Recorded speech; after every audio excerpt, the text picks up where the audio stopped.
Welcome to Storytime, brought to you by the OWSCyCon2019, the online book event of the year. Two grimy men were approaching from the direction of the camp, and Vi cursed under her breath. She should have seen them coming. The one who'd spoken first appeared to be more beard than man. The other had scars of some childhood ailment contorting his leer. The outlaws separated and paced to either side of her, the scarred man passing right through Tobias without realizing it. Vi, the ghost cried. What should I do? Gentlemen, she turned her face from one bandit to the other. I've been looking for you. Beardface scratched his head. You, huh? Wariness pulled on the folds of his eyes. He'd barely had a chance to wake up. Us? The other one squinted at her. Sharp, awake, dangerous. What are you doing? Tobias shouted. You've got to run. Well, not you specifically, she said cheerfully, ignoring the ghost. But I heard there were some men out here with goods to buy, and I find myself with a powerful need for some coffee. Well, isn't that a stroke of luck? The scarred man licked his lips, because we know all about powerful needs. His bearded companion made a lecherous grunt and took a step closer. I can pay you for it, she assured them. Vi took a step back and to her right, careful to keep both of them in view. Don't you think your boss would like you to bring in a potential customer? What's the boss got to do with our little party? Beardface reached out and tugged away her makeshift mask. He didn't even know about this place or that fella. Without the protection of the mask, the odour of putrefaction doubled, and Vi struggled not to choke. The scarred man jerked his face towards Tobias' corpse. I guess we got carried away with him. We'll make sure to be more careful with you. He took a step closer, and Vi held up her hands. I'm unarmed, so there's no reason to get excited. The ghost slapped his palm against his forehead. Idiot. Why would you tell them that? The scarred man snickered and took another step. Vi's fist flashed out lightning quick and hit Beardface in the throat. Despite the riot of coarse hairs protecting him, the blow caught his windpipe and he fell sputtering to the ground. She jerked her thumb at the other would-be attacker as she grinned at Tobias. Because I needed this one to come closer. The scarred man stood with his mouth hanging over. What the f... The sharp heel of her boot came down on his ankle. Then he was on the ground with his companion and clutching his abdomen in pain. The ghost stood, blinked for a few seconds before he could collect himself enough to speak. How do you do that? Her chest heaved more than she'd like, but it was satisfying to know that the lack of practice hadn't made her slow. Come on. Vi stooped to retrieve her saddlebag. We've got to get moving. I can handle two, but we both know there are a lot more of them out there, and they're probably armed.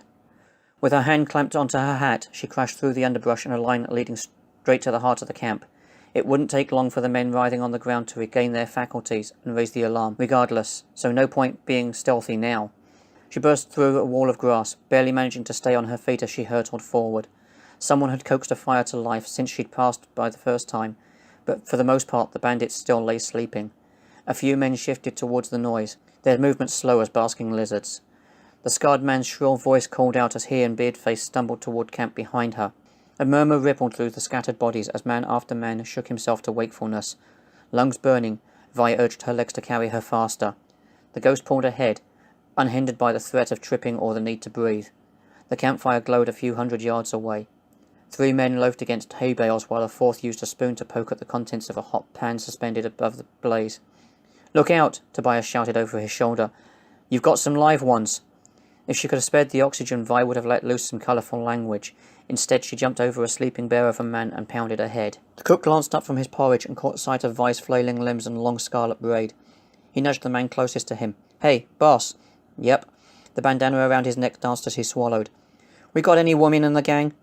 Jeb sat forward and wiped his nose on his sleeve. What are you talking about, Hank? Well, see, there's a what? Vi dashed by and shoved over a wooden frame. Porridge flew through the air and onto the laps of the 2 men, sending them shrieking to their feet. They scrambled to free themselves from the sticky, boiling oats. She could hear their friends rousing themselves enough to laugh at their misfortune before she left the clearing and dodged through the trees.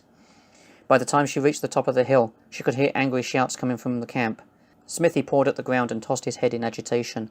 She collapsed against his solid ebony flank and gasped for air, his earthy scent filling her nose and banishing the last of the smell of death from her nostrils.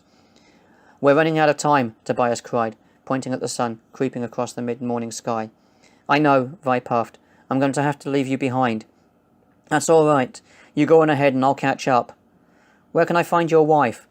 We're supposed to meet Salty at some saloon near the hotel. It had an instrument in the name. Fiddle or maybe violin. No, viola. She shook her head and attached the saddlebag. It's Viola, actually, so you know the place. Her laugh came out gruff and clipped.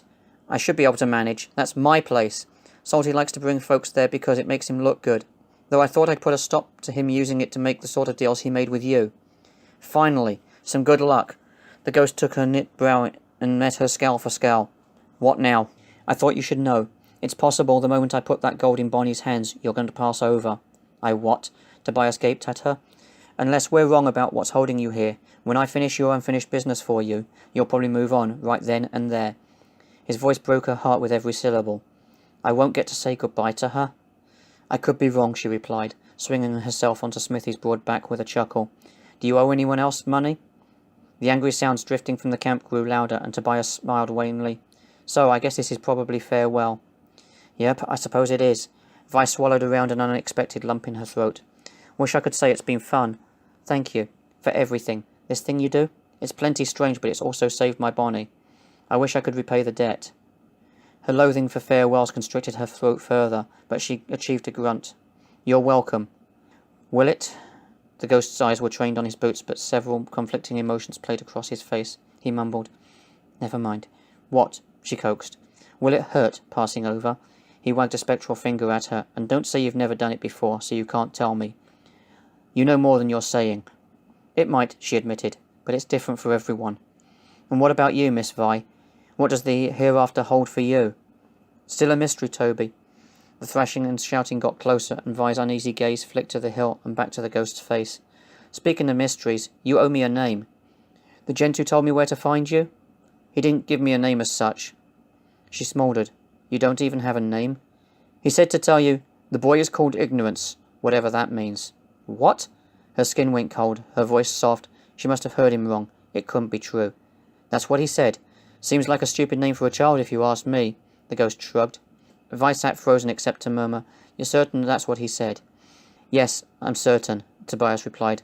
Now get, or I'll be forced to haunt you after all. She kept the implications at bay with a cough, then managed a wan smile for the ghost. And you still trying to make it to town, you hear? You might get that goodbye yet. In the camp, the bandits were still putting together the pieces. They stumbled about, groggy and disorganized. Some of them had taken off after the interloper on foot, their voices muffled by the switch and crackle of glass as they followed. Hank, Jeb growled, the hot stain cooling on his crotch. He shot a glare at the clump of horses standing unsaddled inside the slovenly collection of posts and crossbars they called a corral. The other man tumbled back against a bale. He fanned himself with a rumpled hat, one of the many casualties of Vi's visit. Yeah, boss? What was that about a woman? He asked, stroking a cropped black goatee. Hank jerked his thumb over his shoulder and furrowed his brow. Well, she just ran by here, you see, and... You get a gander at her face, Jeb sniffed, and sat back on the hay bale, his eyes boring into the hole Vi had left in branches as she passed out of sight. The lackey jammed his hat onto the bird's nest that passed through his hair. I suppose, he mumbled. I think we ought to go into town and look her up, the outlaw replied, slapping Hank on the shoulder. She owes us breakfast. This story time was read by Timothy Bateson and brought to you in conjunction with the OWSCyCon 2019. OWSCyCon runs from May 17th through May 19th. You can find us at OWSCyCon.ourrightside.com. Again, OWSCyCon.ourrightside.com. We have events happening across all genres.